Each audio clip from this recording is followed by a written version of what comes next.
Hi, welcome to yoga. My name is Emily. I am the yoga and fitness instructor at the Pike Market Senior Center, and I'm just really excited to be in collaboration with the Seattle Channel and extend our community practice to the viewers at home. So thank you so much for being here. The Pike Market Senior Center has been offering yoga classes for over a decade, and many of my students have been practicing much longer than I have. So it's a very experienced group of folks. So just know that the classes that we offer here are a little bit vigorous. Please just take it at your own pace, push and pull on the offering in whatever way makes the most sense for you and your body. Keep an open mind and do your best. All right, let's have a great class. All right, so let's go ahead and get started on our mat. I'm going to start standing today, but know you're welcome to have a seat if you prefer to begin seated. Once you make your way, very simple, just go ahead and pick your toes up, fan them out, and then stamp them back down. And we're going to spend just a few moments here at the beginning of class just slowing down and sort of orienting to our environment and to the space that is around us. So keeping our eyes open, just go ahead and look around your room. And just right away creating a little bit of curiosity and this quality of observation, just noticing the light, the objects, the colors.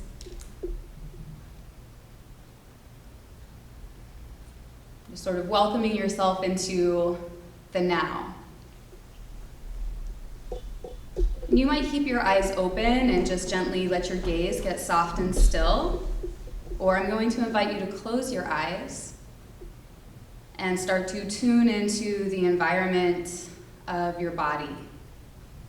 So again, with your feet on the ground, just start to notice the points of contact between you and whatever is supporting you. The ground underneath your feet. If you're sitting, just noticing the points of contact between your seat and the chair or the floor.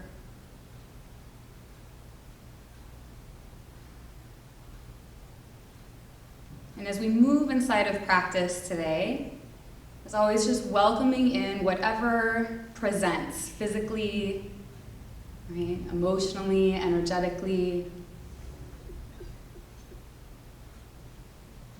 And we'll begin our practice connecting with our breath. Take a nice full deep breath in. Open mouth exhale. Let's do one more just like that. Breathe in. Open mouth.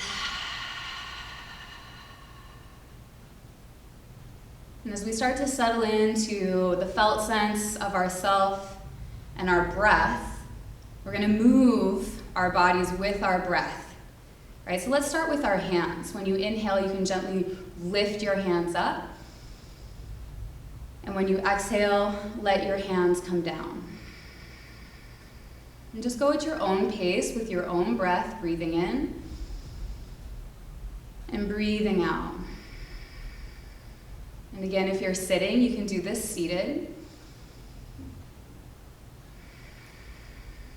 Just allowing yourself to tap into your own rhythm and your own breath. We'll do a few more.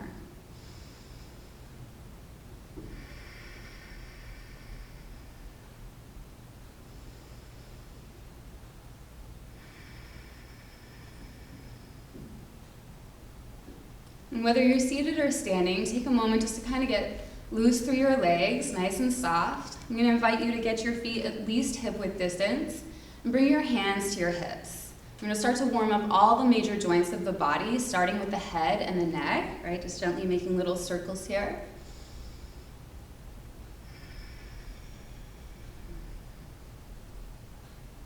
And if you find a place that feels a little sticky or starts to give you a little bit of feedback, you might pause there, give it a breath.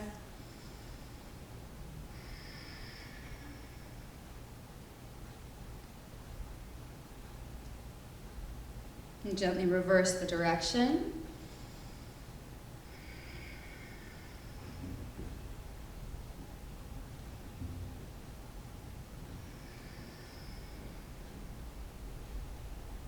Good. And then then coming back up through center, and start to shrug the shoulders up and back.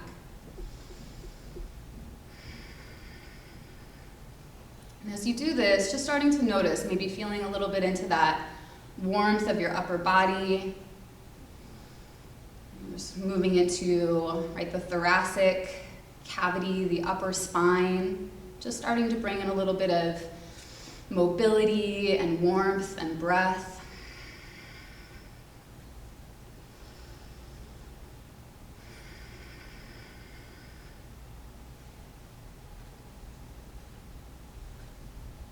And then reversing the direction, bringing the shoulders forward and down. Kind of imagining your shoulder blades kind of pulling away from one another, breathing a little space and openness into the back line of your heart, your lungs.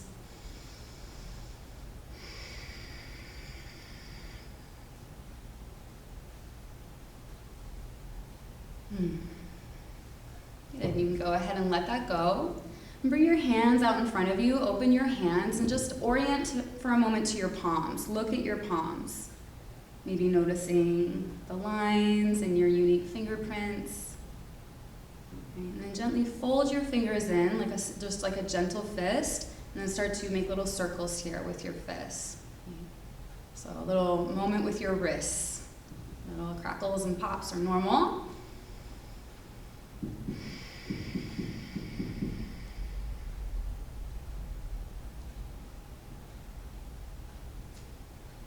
And gently reverse the direction.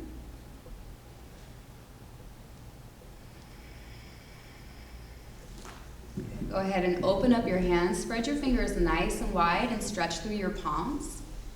Good, and then close your fingers in. We're going to open and close the hands. Open and close, open and close.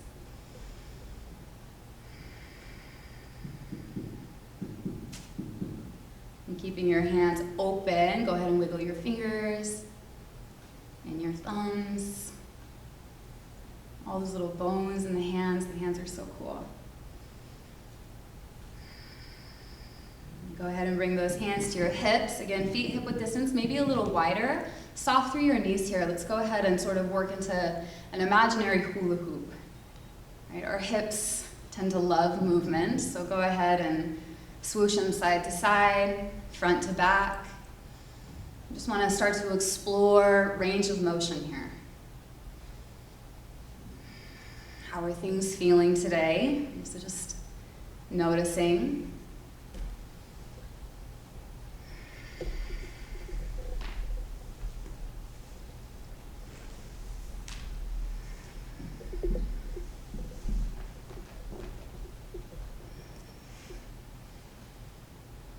And then we'll reverse the direction, so going the other way.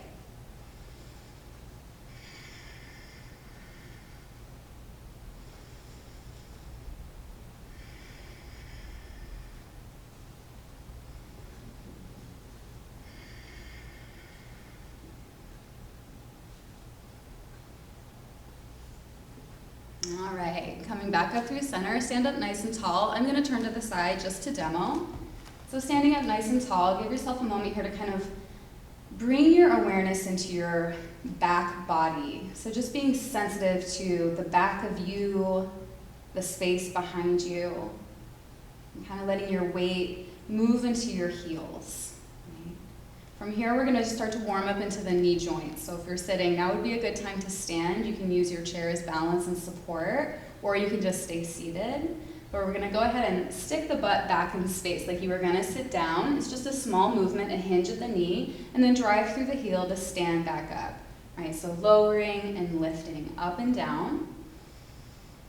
I'm going to encourage you just to go slow. You don't need to go from 0 to 100. And just really being with and staying aware, right, of the big muscles of the lower body as we start to kick on, right, a little bit of heat and a little bit of energy.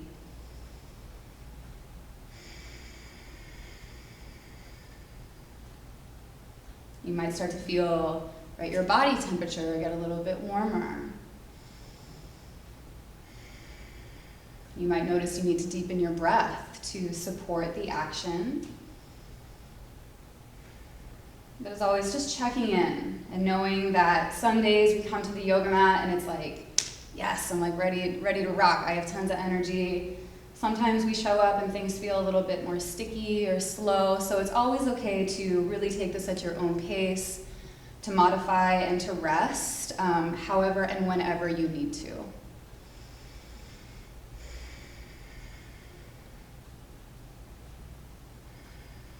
Starting to warm up, going at your own pace, but I'm going to count us down here. I'm going to say last 5, 4, 3, 2, and 1. Go ahead and stand up. Might feel good to give yourself just a little shake and a nice deep breath. Let's take a breath in. Open mouth, HA. All right, we're going to start to warm up into some sun salutations. So coming to the top of your mat here. Inhale is Urdhva Hastasana, the arms up pose. Stand up and reach up. Exhale, bring your hands to heart center. Let's do that twice more. Inhale, arms up. Exhale, hands to heart center. Inhale, reach up. Exhale, hands to heart center. All right, now we're going to add on a little bit. Inhale, reach up. Good. Exhale, side bend to the left. So just give yourself a little bit of space here to start with your feet. Even though we're bending the spine, again, just root down through all 4 corners of your feet, strong through your legs and your belly. All right, we're going to reach up and over to create this lateral stretch through the right side rib cage. Right? And just be gentle here. A little bit can go a long way. A couple more breaths. Good. Strong through your belly. Take a breath in to come back up through neutral. Then exhale, standing half moon to the other side. Again, just a couple moments here, grounded through your feet. Keep your chest lifted. Right, feeling this intentional opening, right, of the intercostal muscles and the rib cage. This area of our body houses our lungs, so we want to keep it pliable and open so we can breathe big, right? Let's take a breath in to come back up through center.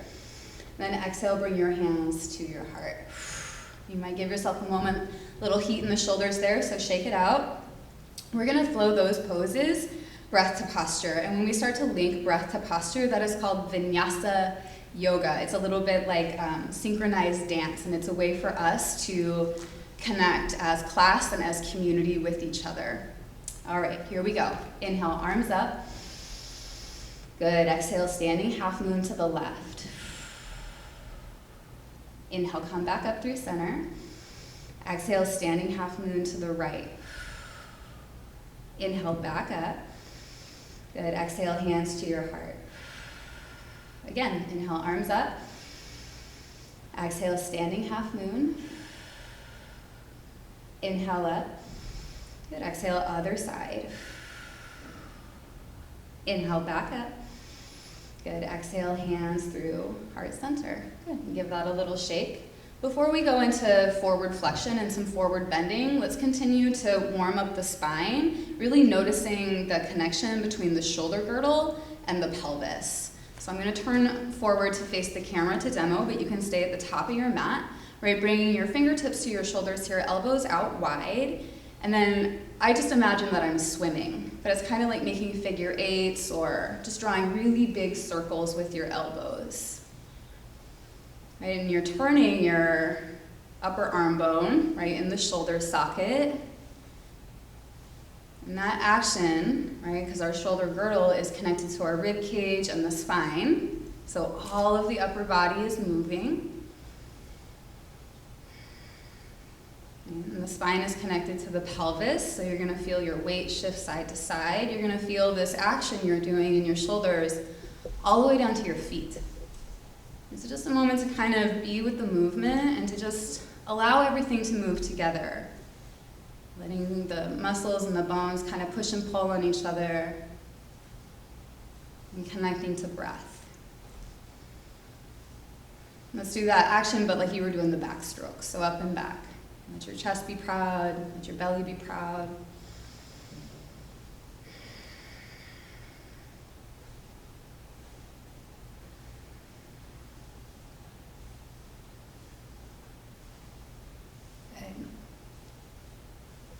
go ahead and relax your shoulders down. Go ahead and let the arms be super heavy and just turning the chest side to side.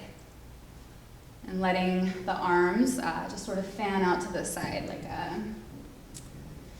those little, I'm thinking of those seeds from those trees. When I was little, I would call them little helicopters, but they're everywhere here in the Northwest. And when they drop their little leaves, they helicopter down.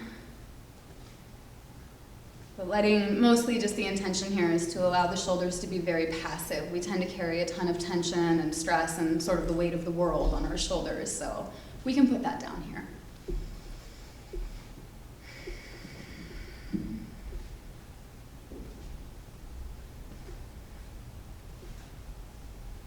And then slowly let the movement dissolve on its own.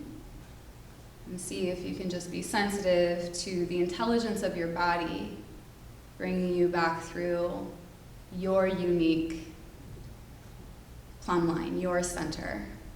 And we'll meet that place with a big breath in,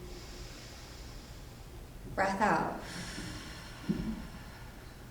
We're going to continue to work into the spine here with forward bending. There's, many good ways to forward bend, and you can also forward bend in a chair.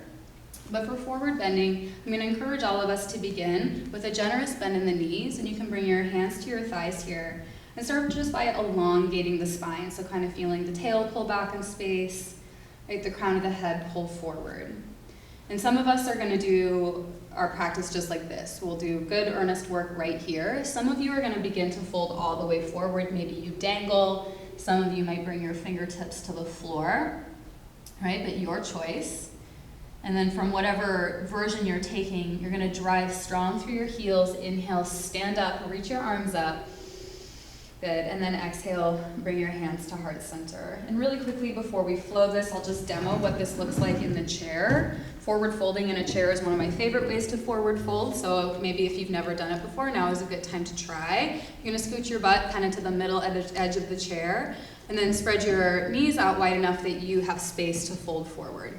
Right? From here, you might just, again, bring your knees maybe to your elbows to your knees, or you might actually bring your hands down and dangle forward.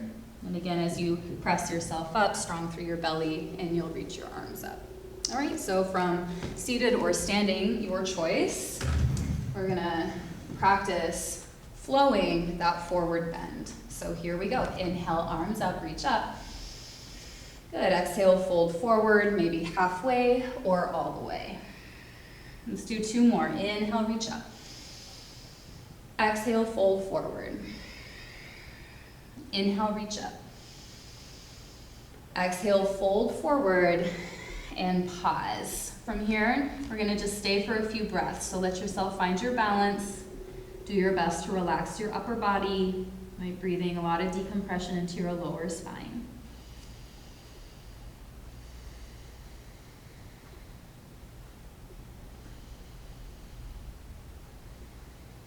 If you're folding all the way forward, please bend your knees and come up just halfway. And take a breath and let your blood pressure kind of calibrate. And again, connect it to the ground underneath your feet. Inhale, stand all the way up. And exhale, hands to heart center. Great. All warmed up. We're going to work into a sun salutation B. So this is going to be a series of squats and lunges. It's a little vigorous, so again, just work at your own pace and do your best. All right, here we go. We'll start at the top of the mat. Inhale, arms up, Urdhva Hastasana. So listen, exhale, sit back for fierce pose. Bend your knees, and we're gonna squat as low and as appropriately as you can, right? Let your butt kind of stick back and keep your chest lifted, right? You'll drive through your heels. Inhale to stand back up. And an exhale will be a lunge, right foot forward, left foot back. Right? And let your body kind of figure this out for a moment. Take up some space. Your back heel is pressing down, and you're not walking a tightrope here. Please at least get your feet underneath your hips. A couple bends in and out of the front knee. And then let's settle right knee over the right ankle and press your left foot, your back leg, strong down into the mat. Inhale is Warrior One, Virabhadrasana. Lift your arms and breathe. 3 breaths.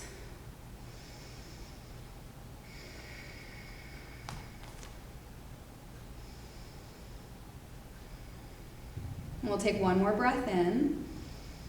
Exhale for side angle. Right arm comes down, left arm up and open. And more important than where your arm is going, this is a twist. So bring your navel up and in to support your spine, and feeling the left rib cage twist up and open. Good, breath pulls you back up to warrior one. And then exhale to your center, right? Feet together, hands to your heart. Inhale, Urdhva Hastasana, arms up pose. Exhale, sit back, fierce pose. It's a squat, so just squat into it. Drive through your heels, inhale back up, Urdhva Hastasana. Good, exhale to lunge, left foot forward, right foot back. And again, just a couple moments, take up some space. And let your balance and your body sort of organize to what you're asking it to do. Our warrior poses are strong poses, so they require good alignment and attention. All right, bringing your left knee over your left ankle the best you can. Press nice and strong through that back leg. Inhale, arms up, warrior one, 3 breaths.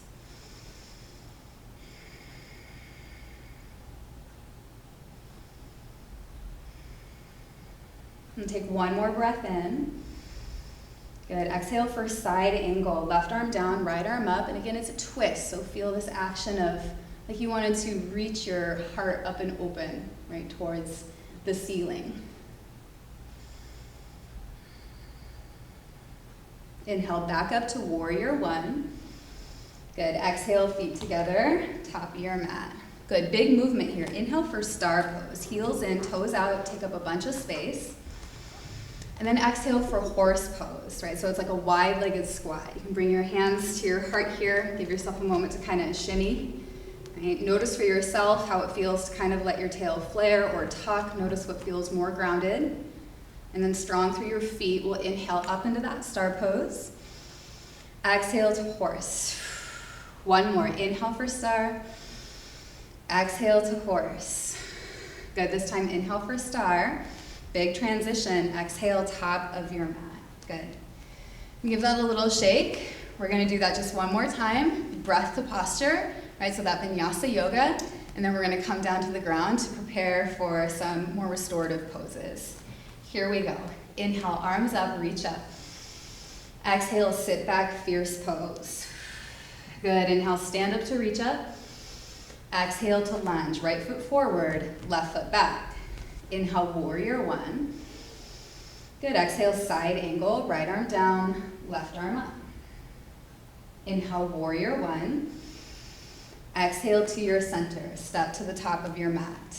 Inhale, arms up. Exhale, fierce. Inhale, stand up.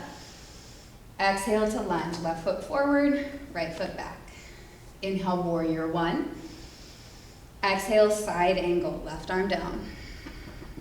Inhale, warrior one. Exhale, top of your mat. Here's that big movement. Inhale, star pose. Exhale, horse. Inhale, star. One more. Exhale, horse. This time, inhale, star. Good. Exhale, top of your mat. And let that go. Give yourself a breath. All right. And go ahead and come down to a seat here. We're going to set up for some forward bending. Bringing your feet out long in front of you. If you need to sit on a cushion or fold over your mat to kind of create a little padding, that's totally fine. I'm going to ask you to use your hands to move your glutes out from underneath you. This will create a tilt in your pelvic bowl. Take a deep breath in to reach up. And exhale to bow forward for Paschimottanasana, seated forward fold. And we'll stay here for a few breaths. Maybe just sort of being with your heart rate, your heartbeat, and the warmth and the temperature of your body after that exercise, after those sun salutations. And letting everything start to just slow down a little bit.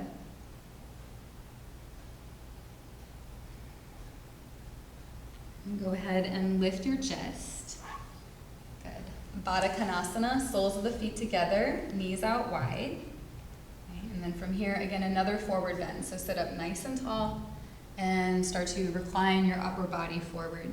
And you can use your hands here for support, your arms for support, and meeting an edge that feels respectable and sustainable.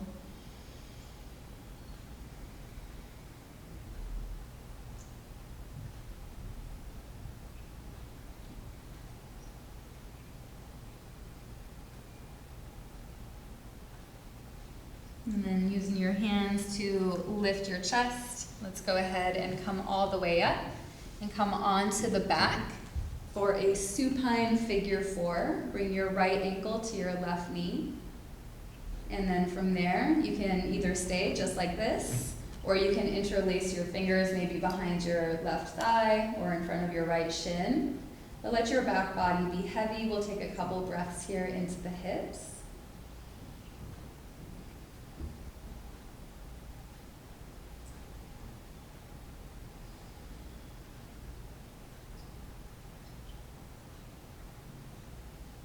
Go ahead and bring your left foot back down, and let's switch that out. Left ankle to the right knee. And from there, maybe you stay, maybe you deepen the stretch. Give your right leg a little invitation to come closer to your body, right? Notice how that changes the depth of the pose.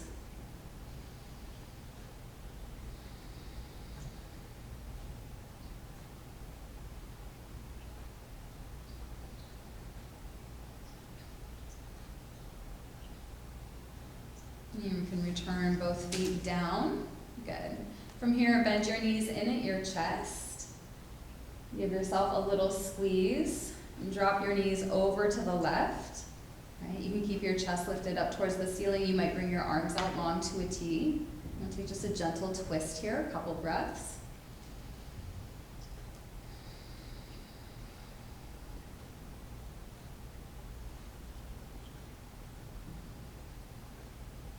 Nice and easy. Gather your knees back through center. Drop them off to the other side.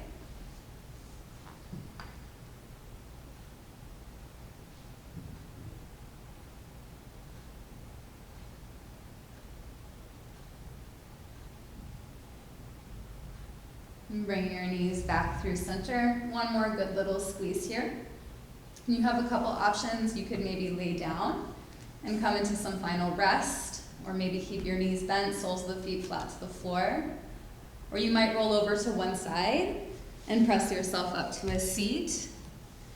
But either way, we'll stay for just a moment in seated meditation. If it feels good, you can close down your eyes.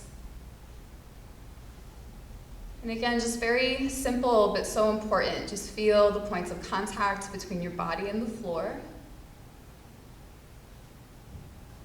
If your eyes are closed, notice the dark space behind your eyelids. When you breathe in, know that you're breathing in. And when you breathe out, know that you're breathing out. Just a few more breaths here. Stay curious, notice, stay soft.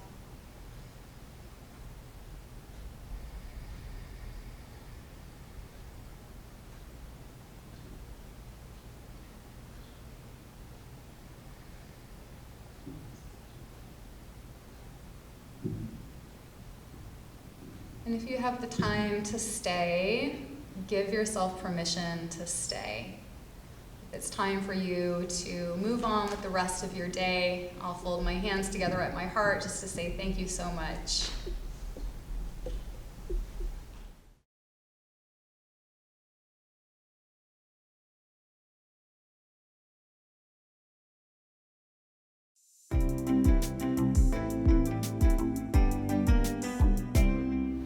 Hi everyone, this next project is called Heart Maps, and it's really an exercise in being mindful and aware of where we feel gratitude in our own lives and in our own hearts. So I oftentimes start this conversation with my students and we popcorn around the room just talking about what we're grateful for. And oftentimes the conversation starts with, I love pizza, I love my dog, I'm really grateful that I have a really cool sister. And that's all wonderful and very useful information. I then lead the conversation to go a little bit deeper and to expand out from our own lives and try to make a connection with gratitude in our roles in society and in our community. Ultimately, we create a list together of all the things that we are grateful for. We then work in the style of creating an actual map. And if you look at a map that shows us a place, oftentimes you'll notice there are colors that outline the various counties or states or countries as a way to organize the information and separate the important entities. And so we do the same thing on our heart maps, which are going to use watercolor and Sharpie and pencil, really easy and basic supplies that most of us probably have in our homes. And we will create an actual heart shape, and we will create our different counties of the various things that are important to us, and then we will fill them in. Either if you are older and able to write your words, we'll write the words. Otherwise, younger children oftentimes can make drawings in their different counties. And I love to add the element of an actual map on my heart map as a background, which again just ties in this overall theme of maps and creating what's important in our hearts. So let's get started.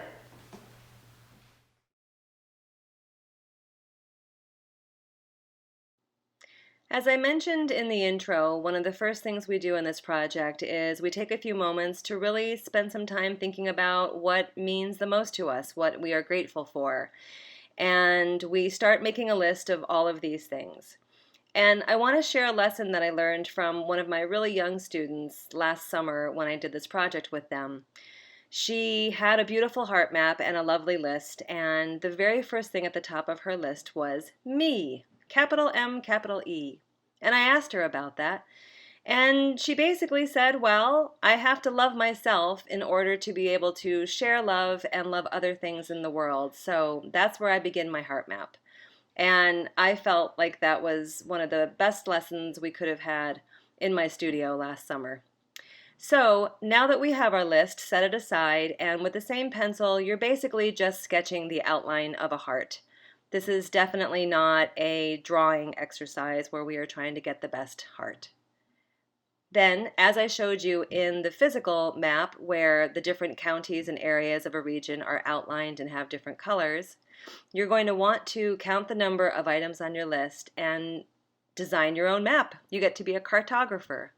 You add lines, any shapes and sizes you want, and then take a thin Sharpie and write your list in your actual heart map. So you're transferring all the various things you have that you feel grateful for. And if you find that you have more items on your list than you do counties on your map, you can always take your pencil and add in more counties.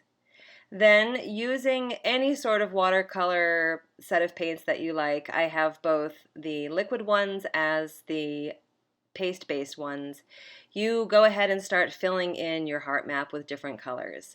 And I extend to you the challenge of seeing if you can create your map and not have two of the same colors touch each other. So that's just a fun little creative challenge to give yourself as you do the fun part of this project, which is coloring in all the regions.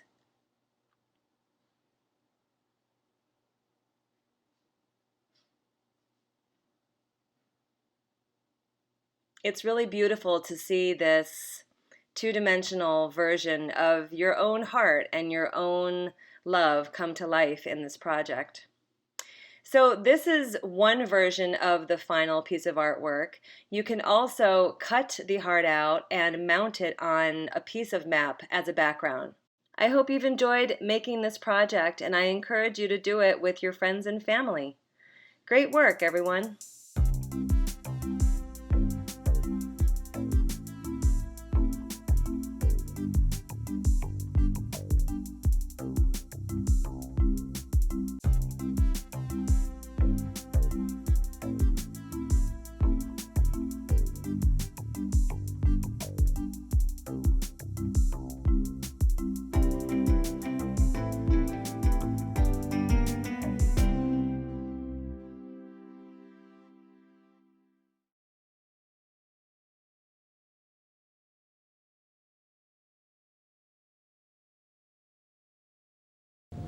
Okay. Hi, Mom. I really miss home.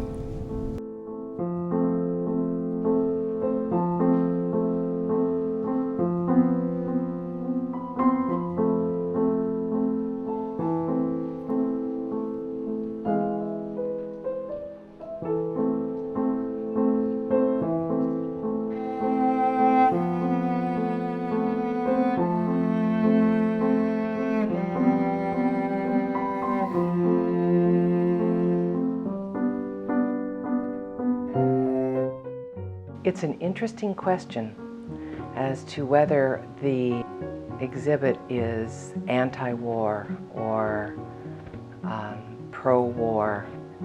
Some people have taken it as an anti-war statement. Some people have taken it as a tribute and memorial to our fallen heroes.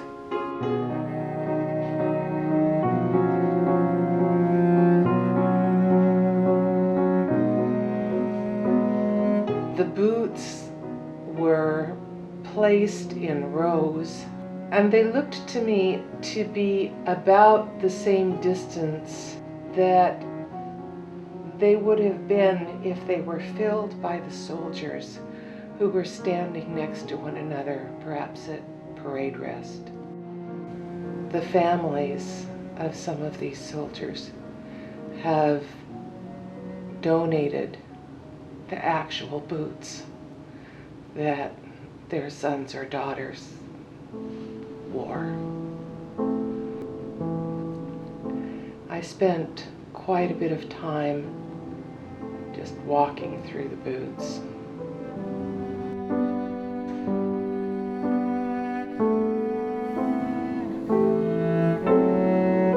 I've spent many years of my life living in California.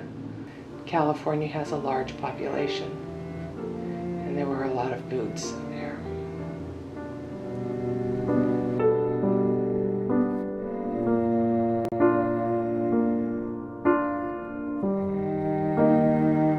Then I spent some time walking along the side wall where the civilian shoes were. And above the civilian shoes were tapestries or quilts.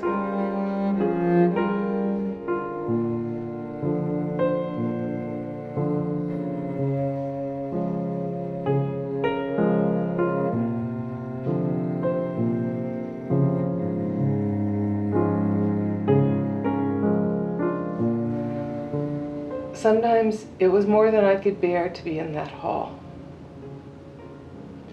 So I went outside for a while, and I sat near the boots of Washington soldiers.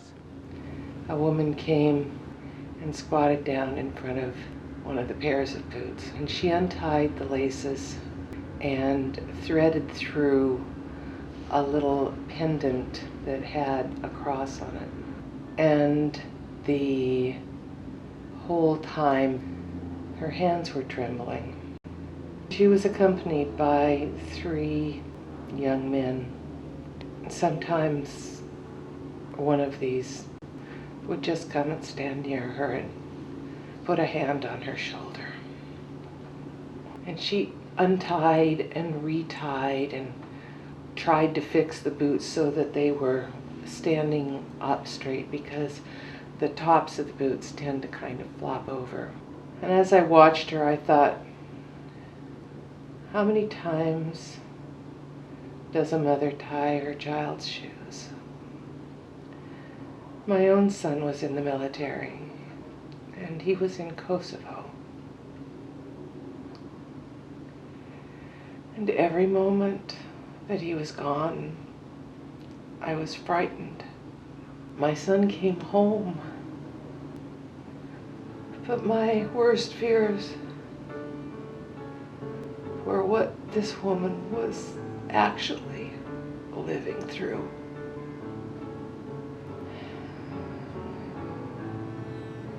It was so painful to watch, but seemed so important to witness.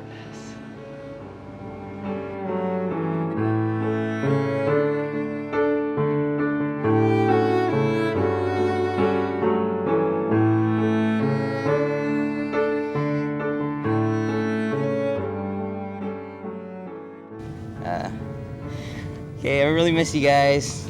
Look, I'm bald. You gotta see that. My son had just turned 22 when he was in Iraq. I want to know, how are we going to care for not just the parents, because I'm a parent, but the spouses and children? How are we as a nation going to help to take care of these broken hearts? How are we going to do that? So one of the kindest things is when I saw that there was this exhibit. And then when I found out that they had a pair of boots with Jonathan's name on it, I saw hope. I saw hope that there was a way the nation's not going to forget.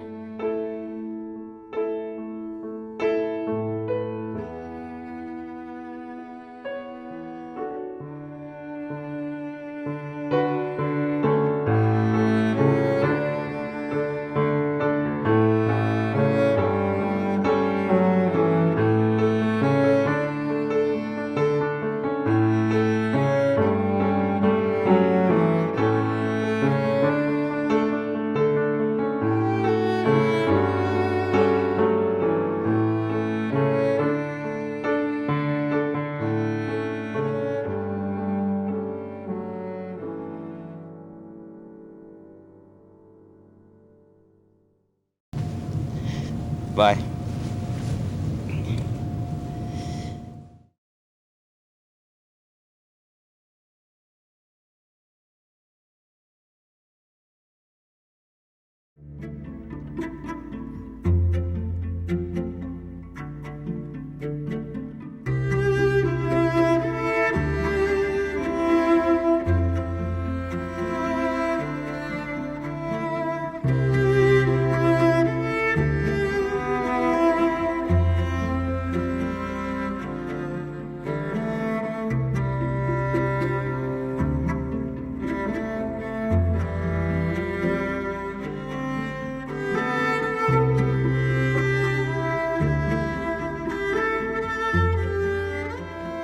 Can you imagine trying to express yourself about your family or your activities or your feelings, and the words are not there that you have depended on all your life? It's like walking always on a certain path, and then suddenly you're taking a path that isn't there. It has gone into a deep sinkhole or something like that.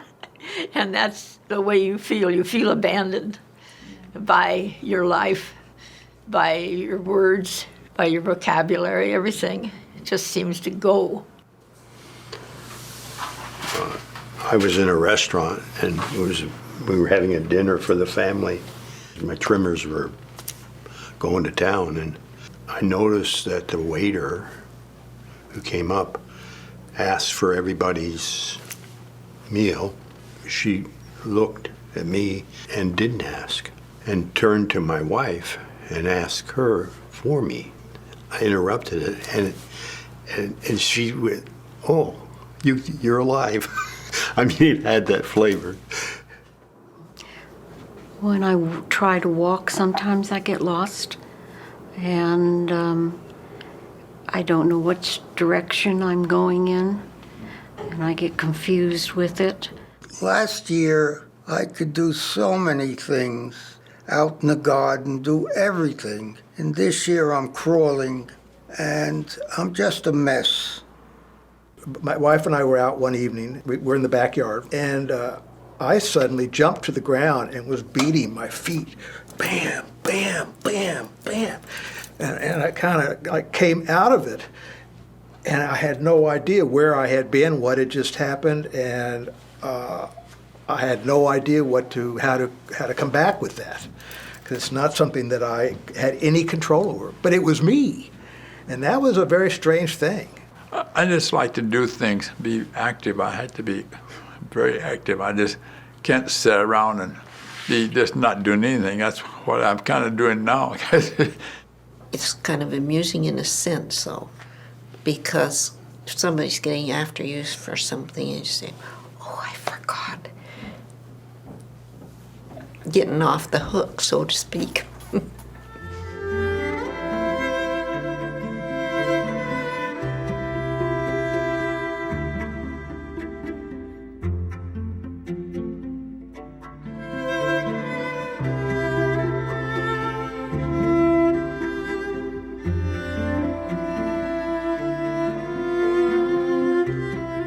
Sad, really sad, that life somehow can be cruel.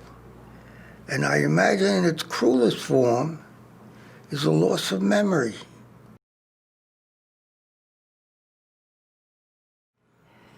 It is scary and it is frustrating.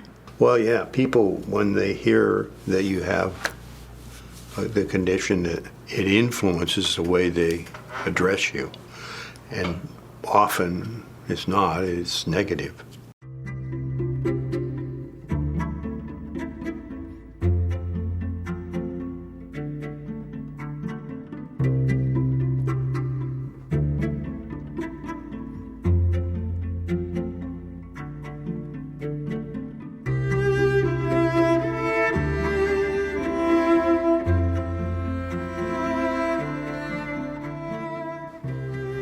I try to use workarounds, making notes and doing things to keep myself, as close to reality as I possibly can. And that's how I do it. I just ask. I'm not afraid to say, remind me what was so-and-so and how do you do this or that. I'm not saying I like it. Don't get me wrong. I'd rather not have it, but I've accepted it, I think, quite well. I laugh at the absurdity of life.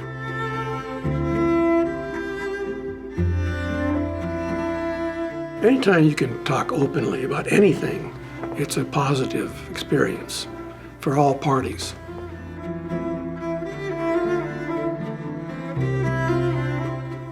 A lot of people won't do that. People just sort of go within themselves and they don't talk. And I think that's a big mistake.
Well, the gathering place for me is exactly what it says, a gathering place.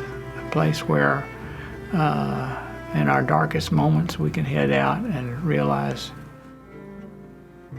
who I am and how it's influenced by you, and who you are and how it's influenced by me. It's quite helpful.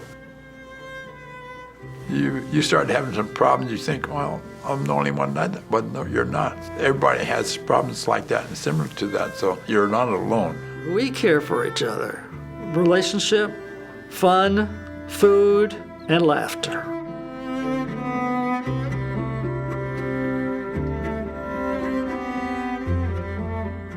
There's a kindness amongst us. But right from the beginning, I felt very welcomed, and I felt that the people that are in the group are friendly, warm, wonderful people. I just feel really at home. It's just so good to be with other people and to laugh, tell a little joke here and there, or try to be funny. It's helped me so much coming here. I join in things that I normally wouldn't join in, and I enjoy it, and I like to come. Personally, I feel that the gathering place fits me like a glove. You know, we laugh, we sing, you know, just all the fun stuff. I'd rather be with a bunch of really nice people than you know, really cynical people. She reaches into people's hearts and brings out things that are very endearing. And you could see newcomers here really love it because they feel that they're so inviting and so welcome here. You're talking to people who understand what you're talking about. And they can understand, you can understand, oh, I remember that, and oh yeah, that happened to me too. You know? I can't imagine not having it now. People are wonderful. I feel like it's my community.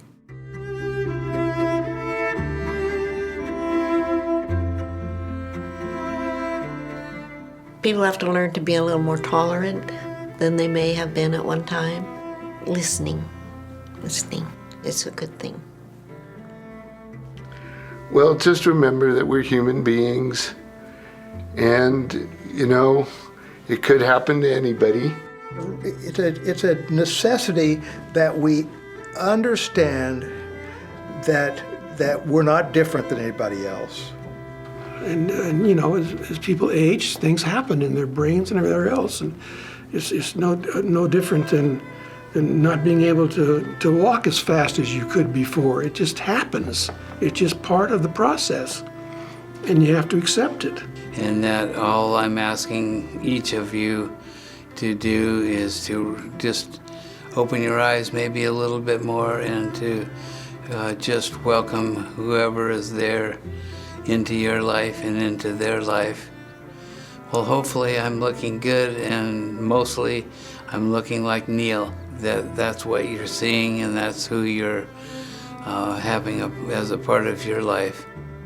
Even as we have our disability, we still are very cognizant and happy. I guess particularly in relation to memory loss, as long as people can talk about it.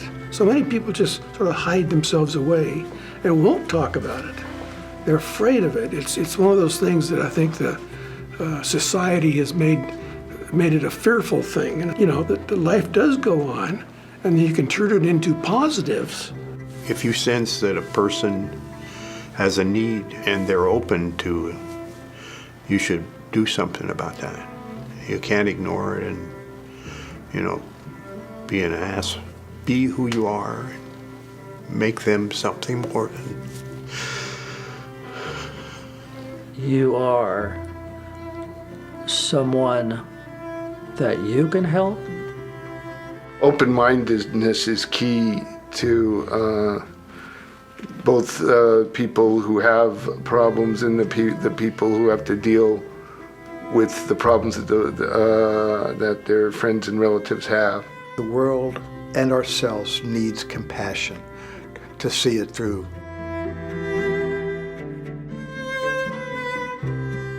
To all those folks with memory loss, do not give up hope. Do not be frightened.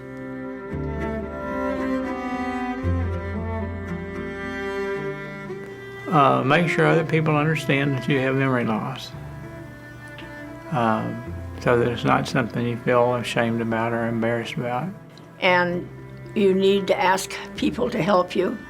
Be patient, that's all, with yourself and with the people you're trying to communicate with. To look at the situation in the face and accept it. Your real friends will stick by you, and they'll you know, they're not going to you know, say disparaging things about you, and those are the people that you need to keep in touch with, you know, through everything. It's important to be able to laugh at myself. I think humor is probably as good a medicine as there is, and I absolutely love it. Let your light shine. You'll be glad you did. That may seem kind of syrupy, but the fact is, it's the truth. We'll keep moving forward till always. You in your heart will always have hope. Always keep a sense of humor. Always, if you can. I'm a happy guy, and I feel good about my life. I like to go to movies. I'm still here. I laugh and cry. I'm still here.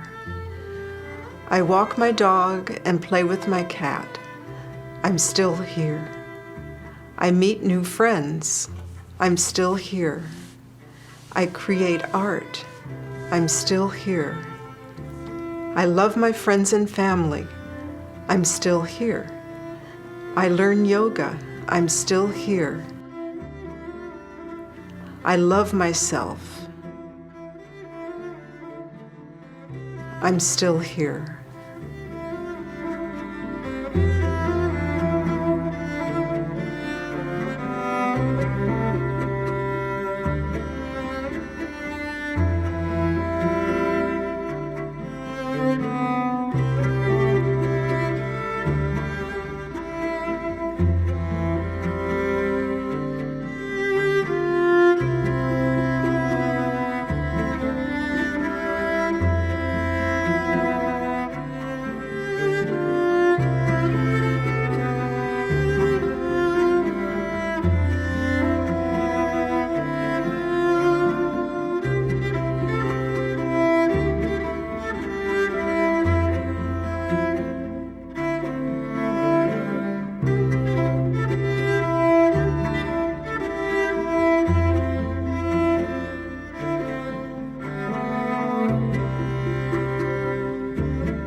Bye-bye.